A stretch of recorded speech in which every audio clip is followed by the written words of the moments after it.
Hi, we're Oxygen Conservation, and this is the Shoe Room Sessions.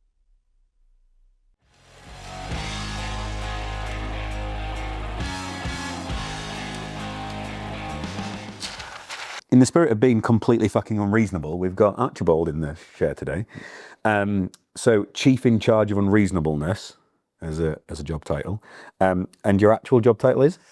Well, just changed. Now changed to State Custodian from Ecotourism Coordinator at Mornacott, as we felt the role had developed in such a way that it sort of no longer represented what I've been doing. That's because essentially you do everything now. Is that accurate? Charles is nodding off camera. Yeah. Archie, how on earth did you come to be part of our crazy story at OC? Well, I studied marine biology is where I started. That came from a young age. I had a nursery school teacher who was a marine biologist before becoming a teacher. And it's something my dad always wanted to do. So that was pushed upon me. And whereabouts did you grow up? Farnham. Well, we moved there when I was 6. And that's what Dad wanted to do. And I felt he was living vicariously through me. So do this. It will be the best job in the world. You'll be on a beach. It'll be sunny. You'll be in shorts, swimming with dolphins. It'll be amazing. I thought, brilliant. Yeah, that sounds fantastic. We don't have many dolphins in the pond here. Just carp. Okay, just carp. Hopefully not for long. I chased that dream and I followed the progression. I always worked out what was the next step to do that. It was, I studied my sciences at college to get into university. Who then told me I didn't need half of what I'd done. So I thought, God, I had a tough time at college for no reason. And then went through university. I really enjoyed the course and then graduated and went, what on earth do I do now? Which I think a lot of people do as they come out of uni. I've got lots of friends who did that and then went into doing masters and PhDs and trying to explore other options. I sort of began the job hunt. This is whilst working on an estate, which is where my life of estates began. So it was the Burncoose estate in Cornwall, near the Gwenap, famous mining Gwenap pit. Looking after holiday lets, working on a plant nursery, ironically selling rhododendrons. Little did I know at the time, quite the damage. And none of them are ponticum. Just clarifying that one there. Some of my favourite plants are ponticum. And I worked for a startup there as well, which just sort of started my love for startups. And I was just really struggling to find work, paid, meaningful work in the marine biology sector. And I find it hilarious now that there's so many job applications I wrote for companies that rejected me that we're now collaborating with. So you've got Cornwall Wildlife Trust, Devon Wildlife Trust, Project Seagrass, and they're all like, oh, they're just coming here. We're all working together. And it's like, wow, this is a much better job. And I remember searching, and I was very reluctant at first to look on LinkedIn because I'm just not that's not very me as a person. That? Why? I think what it sort of boils down to is not wanting to show off about myself. I'd quite happily just silently crack on. I think LinkedIn's you've always got to shout about what you're doing, what you're achieving, what you're learning. But I'm just like, head down, do it. I love the appreciation for doing it, but I don't like shouting about what I do. Where do you think that modesty and humbleness comes from? I think probably my mum. Yeah, I think my mum spent her whole life. She just does it. Honestly, she's an amazing woman. And she doesn't stop. She never needs thanks either. She loves the thanks. She appreciates it. But she always says the best thing I've ever done is being a mum. And what does mum do work-wise? She's a personal assistant for Gordon Murray, car designer. So she started working at McLaren, ordering parts, and developed this relationship with Gordon, and worked as his sort of professional PA for a long time, and now works just as a personal PA, sort of running his personal life. So literally a career of sacrifice and looking after someone else. And I think it's that being helpful. She's unreasonable. She goes above and beyond. She does crazy things, the way she gifts, the thoughtfulness there. And I think that's part of the driver that comes through. She convinced me to go on LinkedIn. And she said, you've got to be on it.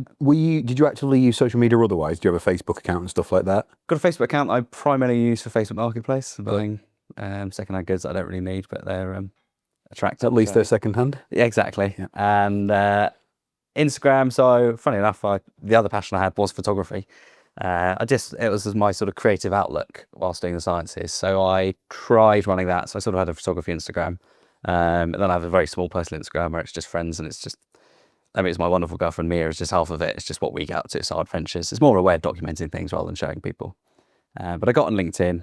I got there, I set a picture up with help of my dad, who's come from a very corporate background.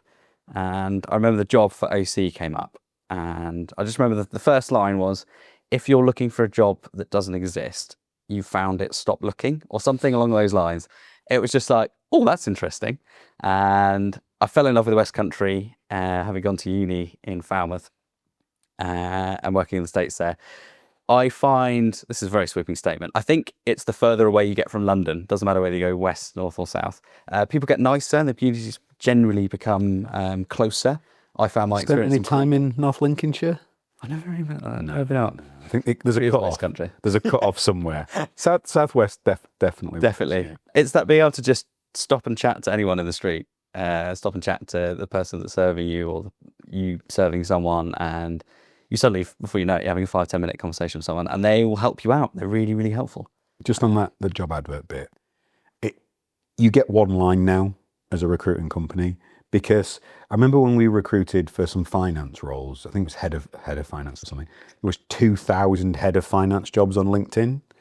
And we're always of a view that how is a relatively small startup in an emerging sector going to attract an exceptional candidate set against all the big brand names and the things that, and LinkedIn is a platform that's not calibrated to help people find us. It's going to find the bigger brands first and the ones with traffic. So that one line is what the marketing team do is such an incredible job, and the people team to grab people's attention. So I love that we got you with that first line. Hit me in. And I remember opening it and I sent it to my mum, and it was all the things that were going on here. Like, oh, I've done something like that. Oh, I've done something like that. It was like it was written for you. It honestly felt like it was written for me. And I thought this was a job. I was set on it from the beginning. My girlfriend had moved to Cornwall, and it was like, well, it's close to her. This is amazing. We've gone like that up and down the country. So it was like, oh God, we're going to be together again. And read through and I thought, right, sat down, get the best application out I could. Got the classic 3 OC questions, which now I see the recruiting side and see what other people write and the effort they put in. I thought, oh, good. I'm glad I feel like I was in the nice. What were those questions? What does living sustainably mean to you? Yeah. We believe in a sense of constant adventure. How do you achieve this? And why do you want to be part of the Oxford Conservation team?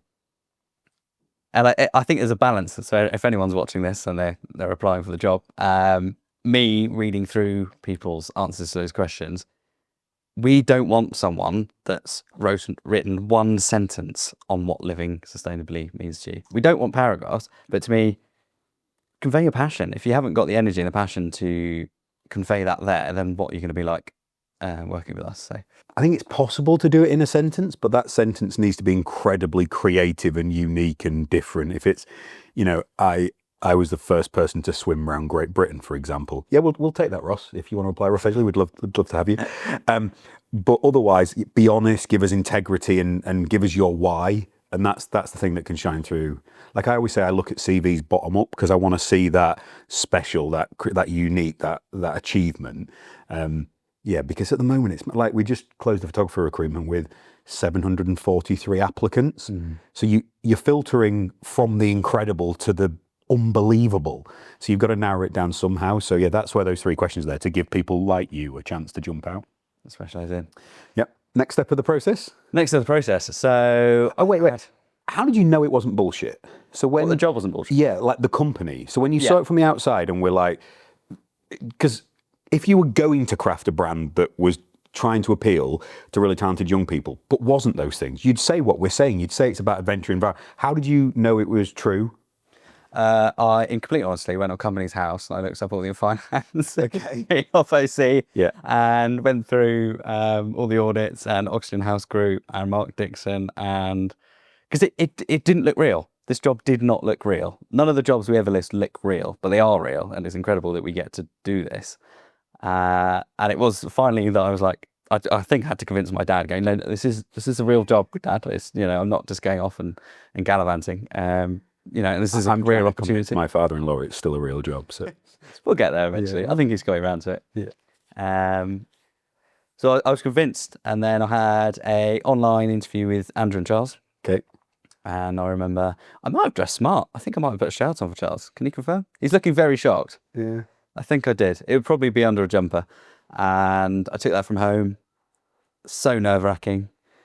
Had you done many interviews like that before? No, I'd had rejection. Why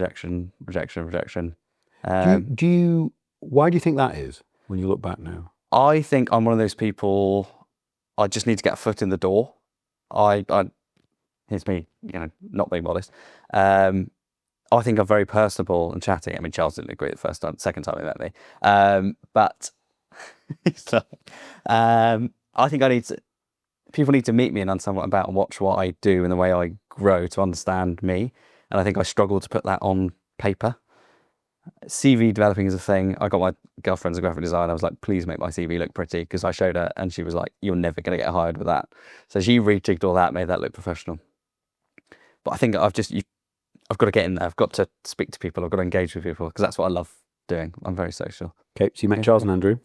Went through from there, and I remember I was really starting. I was working at the local pub, and I was really starting to hate it. Absolutely loved it for a bit, and it was the management style, and we just restricted our freedom, and we didn't get to have the fun we used to have working there. And that's not misbehaving. I think that's part of that with the unreasonable side of things. It was doing above and beyond for customers that they deemed a waste of time. It was, this is incredibly inappropriate. I'm putting this onto the internet. We had one table in, and it was a family, and as I went over, they're talking about magic mushrooms, and the mum said, oh, this chap looks like he might know something about these. I said, pardon? And they went on about this massive discussion about narcotics. So from there on out, for that evening, every dish that we served for them, I tried to make drug themed. So she asked for sweetener, which I displayed in lines with a rolled up receipt. When she asked for the bill at the end, I put a 100 Cokes on. So it just said Coke, £100 on the bill. Which they just found it absolutely hilarious. But the owners were like, come on now, everyone else is waiting tables. So no, I've got the time. They've tipped, more now, and they're going to come back because of this, because of that experience they've had. And it was that drive and fun, and they just lost it. So I was getting really, really sick. They might going to watch this. I still know them. I'm going to go for a drink and they'll maybe hear that. Maybe they'll learn. And I thought, please get this job, please get this job, please get this job. And I remember the joy in going, congratulations. Wait. So when you arrived here for the interview, yeah, did you come thinking you were going to get the job? I arrived confident, but definitely nervous. I thought this job matched all my skills, and I thought everything I tuned my covering letter to CV to with the experience I've had was like, please. And so I stayed in the local village on the night before, and I remember I arrived there late. I was at my girlfriend's, parents fed me, and I had the hour and a half drive up, and I got in, and there was no one around. I was like 5 minutes at the end of check-in, and this sort of lovely West Country lady appeared out the corner. Hello, are you looking for the night? I was like, yeah. She's like, oh, you Archie? I said, yeah. She said, oh, brilliant. I've got you in room 1. I thought, oh, fantastic. I checked in, and it was all a bit strange. I thought I hadn't paid at this point, and she hasn't asked me for payment. She just handed me the keys. She said, oh, just up the stairs, first room there, and you're through there. I thought, fantastic. I get in here, get a good night's sleep. And I opened the door, and the lights were on. I thought, oh, that's nice. They put the lights on because I was arriving late. And they opened the door a little bit further, and there was a girl approximately my age just on the bed with a computer. And it was like, hello? She was like, hello? I was like, is this room 1? She went, yeah. I said, I'm really sorry. They've given me the keys. I said, oh, sorry, I'll go sort this. Close the door. I went downstairs, and it was then gone, there's other candidates there tomorrow. I was like, is it a group interview? I haven't prepared for this. I had all my notes I was reading through, and I was like, this changes everything. I've got to rethink my whole plan. Yeah. We had to pay a fortune to get the hotel to put on that whole sequence and charade to unnerve the candidate. Of course we didn't. Of course we didn't. The learning point there is, though, relax, and weird things happen on a process in terms of bumping into candidates and things like that. So you arrived at the estate, and your interview panel was? It was Katie Tister, Fee, and Dan. Dan, hard interviewer. Tough panel. Yeah. And Charles and Josephine on a sort of estate tour. Nice. I didn't realise. I knew it was all the interview. The whole day is the interview. Hoping that's the interview. But I now I see that is a separate thing we do. We have a meet and greet with. Yeah. It all, like, everything's an assessment. Like I think I'm earning the privilege of doing my job every minute of every day. But everything we all do is part of still being in a company or in a team or in a business. Or I'm not one for entitlement. When people think they're entitled to be in a place or a company or a team, that's when you're done. Like, be it sport or business. If you think, oh no, I'm entitled to be here. No, you're not. Someone's going to come and take your place. So all of it is. Can you remember any particularly fun interview questions they asked you? Did Dan ask you anything fish themed? I naturally came prepared for the interview and did a bit of digging on all the three of the panel and found out Dan's love for lampreys. I don't know if it's his favourite fish, but he's very fond Abby's of... going, oh my God, off camera. This is brilliant. So I pulled something for each of them that I wanted to try and share with them. Casey's was easy, wine. Yeah, she does love wine. She used to love wine. I could easily crack on there. Fee was slugs in her allotment, which I actually suggested, but Dan seems to forget. I think he's blindsided, but I think he just heard lamprey and went tunnel vision. But I said he should put lampreys in ponds around the allotment because they're so terrifying that no slugs will go near them. I think had he remembered that part, I probably wouldn't have been hired. Who knows? And it was brilliant. I'm trying to think of any particular questions that threw me. I felt very prepared for it all. I remember poor Esme. I arrived here and Esme became Esme from the podcast. Oh, yes. She's still saved on my phone as Esme from the podcast. Although she leans into that. She asked Charlotte the other day, I think, oh, any particular podcast you've watched? She was so going, have you watched mine? Yeah. Well, hers was just like, for anyone else watching this now that's applying for a job, watch Esme's podcast because it's the whole recruitment process, it's the intern process. It was like, oh my God, there's this wealth of knowledge. And it was talking about, I think you mentioned, if someone asked for the interview questions, you would just give them to them. And I asked Andrew, and he said, yes, this is what they're going to ask you. Here's where to prepare. And this is what you'll do better to give this best answer. So I had everything down. And Dan likes to remind me that it was my iPad that I held in my crotch the whole time whilst presenting. Thank you for presenting just to camera as you were. Just to visualise that one. Penny's head is in her hands. So my view on that asking for the interview questions has changed a little bit now, actually. So people who ask for them, I still go, yep, sure, you can have them. My advice to you is not to ask for them because if someone asks for them, they need to do what you did. If you've asked for the exam paper, you better score full marks. If you haven't, you might pass with an 80. Like you're still going to have to be great. So it's knowing your own style, knowing where you're going to be best. Also, I think if you need the exam questions now, I don't think OC is the environment for you because the ability to adapt, to change, to respond to stuff quickly. I mean, we've got Charlotte in the room, Ellie's downstairs. You know, people have come into the business and what they're asked to do week to week in the first sort of 3, so it changes so dramatically. If you need a rigid structure, it's just not the environment for you. Maybe we should start giving them the questions and then giving them completely different ones on the day. Yeah. Is that really cruel? One thing I've been thinking about, we could ask the room this. So I'm reading Dan Carter's book on leadership, the famous All Black Fly Half. And he says in training, they would intentionally send off a player unfairly. The ref would be biased. They would break the kicking tee. They'd interject problems that might present in a game to make it worse under those situations. Now, you don't really do that in business because it's kind of viewed as not moral, or like I don't simulate a crisis or a problem or something day to day because it just doesn't feel appropriate to do it.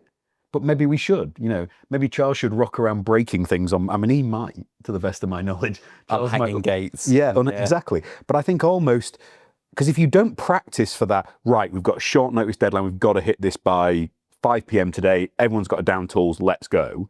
Well, if you don't practice for it, the first time you do it will be in a lifetime environment. And it's, do you want to practice it or not? So I need to talk that through with sort of our leadership team about how we feel about that. But okay, so who offered you the job? What was that? Andrew. Did he? And I still don't know how my phone did it, but I felt very slick. Andrew rang me and it said, maybe Andrew. So I picked up the phone. Hi, Andrew. How do you know it was me?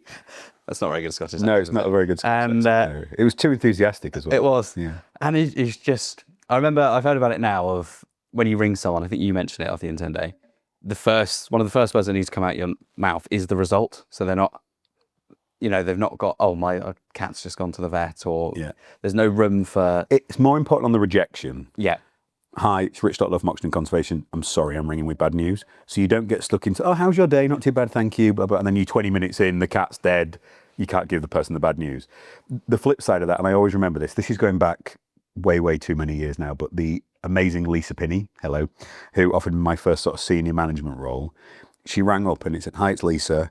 Would you like to come and work with me? And that just word for word stuck with me, because that was in a culture where you worked for your boss, not her. Amazing leader, amazing person. One of my kids' godmothers, love her dearly, was, would you like to come and work with me?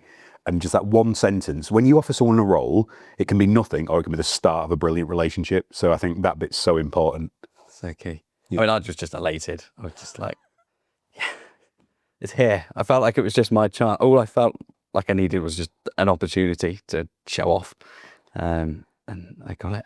And it's, I think, I mean, I can say this. My role is so cool. It is so cool. In terms of like company spanning, I mean, I get to live here where the shoot room sessions are filmed. The views are stunning. The last week has been gorgeous.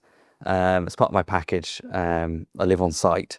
So my commute to work's easy. I walk down, I stroll. The accommodation is lovely. It's just immersed in it, really immersed in it. And Mornacott's so social. I get that buzz. We've got holiday cottages here. We host so many events here. We should shoot room sessions here. It's a really vibrant estate, right? Isn't it? It's like it's the busiest estate in terms of people coming in. And you join an estate led by the incomparable Charles Owen, so who's got relaxed standards. Horizontally, yeah. How would you describe working with Charles when you first arrived? So I've said this, Charles. I'll say it to you all now. When I got offered the job, I was so excited to work with Katie Chichester. Yeah. I was like, she's so bubbly, she's so fun. I was like, that's going to be an amazing environment. She was doing the farmhouse renovation. So I thought, this is going to be hilarious. This is going to be a right laugh. We're going to stop off every evening. There's going to be wine and jokes and all the rest. It's going to be fantastic. And I thought, Charles is very serious. I thought he was very traditional. I thought, I have to be prim and proper with Charles. I sit up straight. And I think I might have worn a shirt my first day. Anything doubtful. I certainly made an effort to be smart, and how quickly that changed. I think it was within 3 weeks. I thought, thank God I'm working like with Charles. It's getting to see him in action is the wrong term, but the way he handles everything and the detail he puts on everything is inspiring. There's so much to learn from all the time. One of my rules, so we expect to release an article at some point. I'm looking at Abby. That's like I always get asked, what would you tell your younger self? My answer is nothing, because the journey's the learning bit, so you want to experience it. But I have collected a series of sort of rules and principles along the way, and I think the article covers like 20 of them. And one of mine is, how you do anything is how you do everything. And Charles Owen is the walking, talking embodiment of that, like the standard of everything. I remember getting a call going, Charles has just told all the interns and junior members of the team that he expects perfection and nothing else will be tolerated. And I was like, okay. I mean,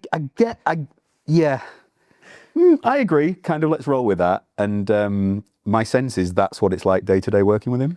I mean, literally just before filming this, you might be able to see on the back of Richard's laptop, there's new OC logos.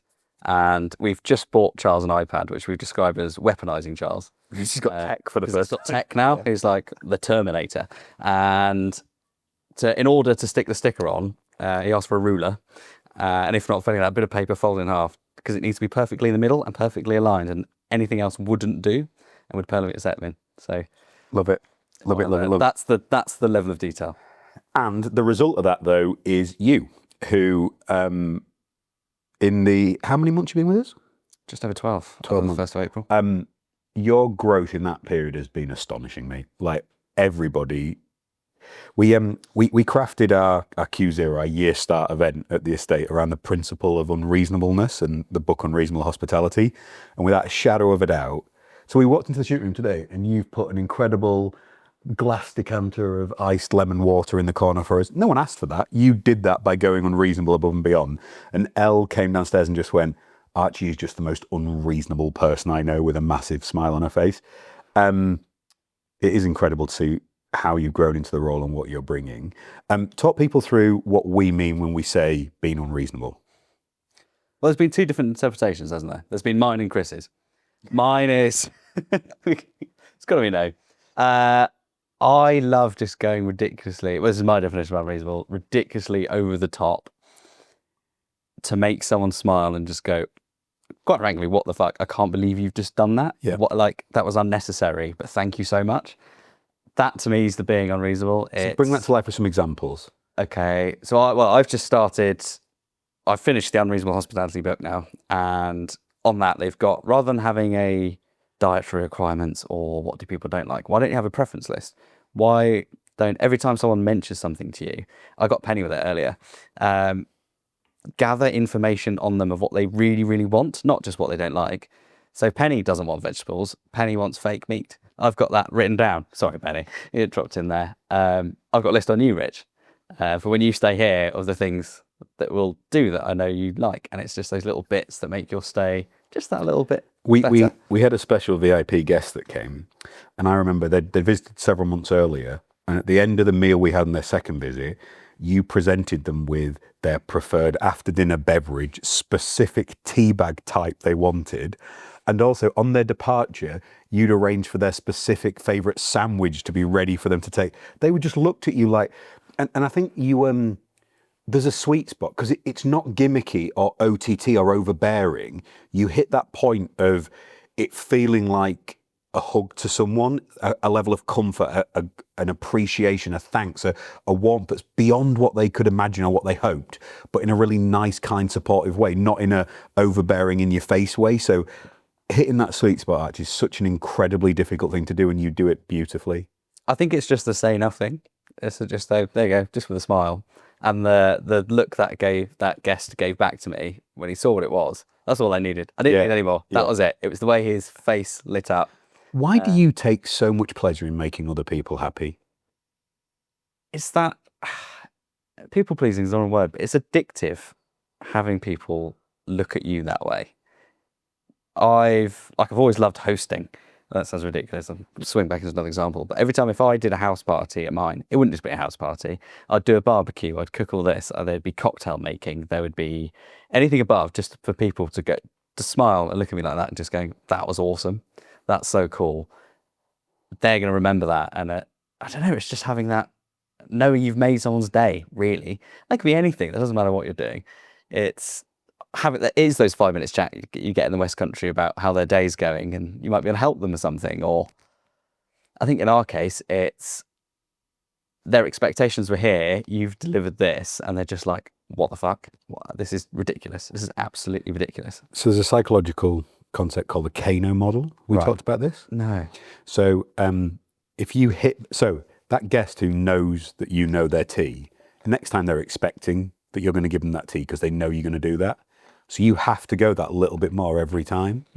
How do you do it next? How do you keep, because people's what they receive becomes their expectations. Becomes the norm. So every time you're having to inch it forward, how do you make sure you do?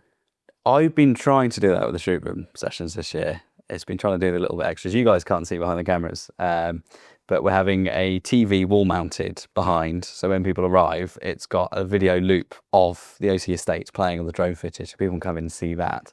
Today we made venison biltong from venison from our estate.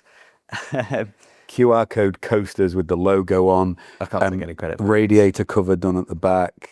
Coffee table come in. When Penny started with us, the logo. I had a list like 35 things I wanted to improve about the shoot room experience, and I went through these on the drive down yesterday, and we've done like 20 of the 35. And the others we were like, "Oh no, we don't think that would add to it. It would actually be OTT or wouldn't be elegant." So you do keep. It's having the care to keep thinking about it. I think that's the thing you do. I don't think you actively go, "I need to think about it." I just think you naturally, your brain gives you like, "I want to improve it. I want to iterate. I want to keep going with it." And that sort of care and compassion you show all the guests is just super cool. What's the worst bit about the job? That's a tough one. The bit I'm struggling most with at the minute is it's the management of I've managed to progress a lot in these 12 months of moving away from it and grabbing the things I want to do. But the management of the ecotourism here, really, and that's not necessarily managing and overseeing it, that's the doing. Today I had to carve out an hour to go pick up welcome packs and flowers, and because I want to do it all locally, it means I've got to drive a different place for the flowers, I've got to drive a different place for the brownies, I've got to drive a different place for the milk, so it takes an hour. It's getting that time back. It's doing things to a quality is not quicker or easier. No. It takes more time and thought. It doesn't always take more money, but it definitely takes more time and thought. Absolutely. And it's the little bits, again, we like to do here with our guests as well, that just take the time. I like to reach out to everyone by my mobile in the weeks leading up to it, because so many people go, oh, thank you so much. They've now got you. They feel like you can ask you anything. They go, oh, I've been meaning to ask you this. You can absolutely bring that. And you've planted that seed already before they've even arrived. But that takes time as well. When you've got guests coming, and you might have lots of guests coming week after week after week. My phone is just full of guests. And it's then saving all their numbers and trying to remember little bits about them for last year or for the next year and building on that. It's that admin there that I'd like to move away from, just because it would free up my time to do Victim of your own success, Archie. Yeah, to choice. And what does the future look like? What are your hopes and aspirations for the next chapter? So I talk about this with Charles a lot. I still don't know what I want to do. I'm motivated by happiness. I think that sounds like a ridiculous thing to say. And the package that this job gives me, the opportunities this golf job gives me, is happiness. The life I get to live as a whole, because when you're on an estate, it's not 9 to 5. I mean, it's not 9 to 5 with OC. And when you're on estate, it's 24/7. It is being woken up by a call from this. It's a lifestyle. Morning. Yeah, like what did you do at 4:30 this morning? So 4:30, well, 10 o'clock last night, we had a message come through from one of our tree planting guys who's doing a beat up at the Langer plantation on Dartmoor, that we had, or suspected, we don't definitely know, but we needed to check deer in the deer enclosure or the deer exclosure. So we called it hitting the red siren. It wasn't a panic button moment. We have one of those as well. We were discussing it, and this is a last minute podcast, which I'm delighted to do. And I got a manic Friday, and I was like, I can't go during For the day. avoidance of doubt, I tried to say you didn't have to do this today, right? I was like, we can do it another time. Always going to do it. And you were like, yeah, it's great. I've secretly been really wanting to do one. So. Okay. So I was like, what's the solution? Oh, we'll just get up and get down for the first light. So I got up at 4:30 this morning. We prepped the shoot room before we left, tidied it all through, made sure everything was as it was. Then we drove down to Dartmoor, sorted out the deer situation, and drove back before 8 o'clock. I was like, oh, brilliant. This is the time I wanted to start work anyway. It was like, ideal. We'll go through the rest of the day. My guests will arrive, throughout the day. Completely unreasonable, and it's amazing. The future of this entire industry and sector is people like you, people who haven't found their fit elsewhere, people that are polymaths, people who have an eclectic array of skills and experiences and passions, and want a role and a job and a business that is a lifestyle in itself and a way to live, not a 9 to 5 thing. And that's the quickest barometer, I think. If you want a job that's 9 to 5, do not apply for OC. Don't even apply to the rural sector in any way, because it doesn't work. That's not what the offer is. You can't walk in and out of the door at 9 and 5 and think that's the day done. It's not. You're living a lifestyle. And if you want that genuine, it's why we ask those questions. Do you want to live sustainably? Do you absolutely want your lifestyle to be an adventure? If you do, there might be a place for you here. And mate, you're just smashing it in every which way. Are you proud of you? I am, yeah. It's been a really lovely. My last, it was my annual review. Was just so glowing and so heartfelt, and I've heard so many nice things from so many people, especially after our hosting our unreasonable start to the year at Mornacott, having the whole team here, and the feedback from it. That's the driver. I love hearing that. I mean, it's a terrible example and it's unrelated at all, but the person I used to work for at the plant nursery didn't care what you did. It's not that he didn't care about you. He was so caring about me. Andrew Mills may watch this because he's that supportive. I could reach out to him tomorrow and ask him something and he'd help me. But he would just trust what I did. So he'd go, can you go do this? And I don't. I go, what's done? Do you want to have a look? No. Like, what do you mean no? Like, I spent ages doing that. Like, I'm really proud of that. No, it's fine. I trust you. And it wouldn't be that, well done, that looks wicked, or that was awesome, or that's all it needs to keep that driver going. It's interesting, that. I think everyone's different in that sense. There's a balance, isn't there, between you want to give people autonomy and freedom, but people also need feedback and advice and guidance and improvement and appreciation and engagement and all those things. It's why leadership is incredibly complicated and hugely rewarding in equal measures. I'm really excited for when you do have an estate of your own and when you're leading and you get to start to teach some of these elements of incredible and reasonables to the next lot coming through, because mate, that's absolutely in your future. I think we just have to make sure the estate you do have has the same level of dynamicism and excitement and people around, because some of the large Scottish estates are much more wild and have less people there and less interaction. I think it just wouldn't play to your strengths of excitement and hosting, because you need the number of people there. Yeah, it's the hosting. Awesome podcast, mate. My favourite question that we're going to end with is, what's the one question you wish I'd asked you that I haven't? That one. That's a good one. What didn't you let? You just had one in your head that you were letting go by. Then what was it? Because I've talked to Penny, because I was really keen to do a podcast for ages, because me and Penny talked about it before. I just was like, I don't know what I'm going to talk about. And I was like, we talk about anything. And she mentioned some of the things there, and it's like my eating sustainably. Dan keeps joking this week. Every night he's rang me, I've been doing something to do with venison. He's like, why every time do I ring you, are you having a venison burger or cooking something on the barbecue or making biltong? Like, it's that, like, living sustainably but unconventionally.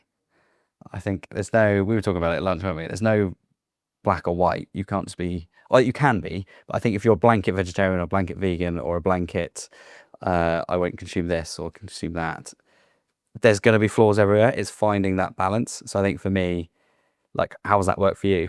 Mine's secondhand everything, and if it's not secondhand, it's natural, it's biodegradable. What you're eating, it's those sort of things. Be comfortable with the contradictions and the complexity. So if you go searching for absolutes in the world, you will find them, but they'll be ill thought out and they'll be limited. Often people we encounter about specific issues, be it herbivore management, fencing, tree planting, built property, renewable energy, people have absolute positions. And that might work in one scenario at one point in time, but it doesn't stand up to any logical scrutiny or debate or discussion. I think the older I get and the more experience I get is realizing everything's complicated. There's multiple opinions. There's often multiple truths on things. So another rule, hold strong opinions loosely. Be very, very confident about what you think, but be really open to other people's views, opinions, information. And if you get something that changes your mind, be comfortable to change. Don't be wedded in that absolute fact. Mate, it's been an absolute pleasure. Thank you very much for stepping in and doing your episode. We've got a room full of people who all adore you and everything you're doing in the business. Can we get a round of applause for Archie, please? Thank you. No, thank you very much. Thank you for having me.